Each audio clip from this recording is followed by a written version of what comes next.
Survey number 77లో కలిగినటువంటి ఒంగోలు పాత కూరగాయల మార్కెట్లో కొంత ఇల్లీగల్ కన్స్ట్రక్షన్ జరుగుతుందన్నమాట. మీరందరూ కూడా చూసుంటారు. ఒకటే హెచ్చరిస్తున్నాం, దాదాపుగా 40 మున్సిపల్ స్థలాలున్నాయి. మరి వాటిని గతంలో 2022లో కౌన్సిల్ రిజల్యూషన్ నంబర్ 59/2022న మేము ప్రభుత్వానికి తెలిపాం. ప్రభుత్వ స్థలాల్ని కన్వర్షన్ చేసి ఏదన్నా థర్డ్ పార్టీ లీజులకి ఓపెన్ ఆక్షన్ టెండర్ల ద్వారా ఇచ్చినట్టయితే ప్రభుత్వ ఆదాయాన్ని గణనీయంగా పెంచుకునేటువంటి అవకాశం ఉంది.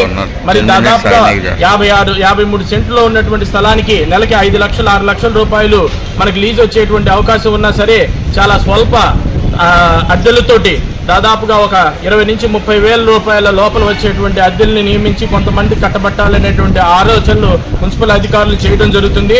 దీన్ని వైఎస్ఆర్ కాంగ్రెస్ పార్టీ తీవ్రంగా ఖండిస్తూ మరి కార్పొరేషన్ యొక్క భూముల్ని మేము అన్యక్రాంతం కాకుండా కాపాడుకుంటామని చెప్పి ఈ సభాముఖంగా తెలియజేసుకుంటూ తక్షణం మీరు అక్కడ ఉన్నటువంటి తాత్కాలిక కట్టడాలని నిలిపివేసి మరి ఒంగోలు కార్పొరేషన్ యొక్క స్థలాలను కాపాడతారని చెప్పి ఎటువంటి ఆక్రమణలకు గురైనా సరే దాని మీద తదుపరి చర్య ఉంటుందని చెప్పి మరోసారి మీ అందరికీ హెచ్చరిస్తూ సెలవు.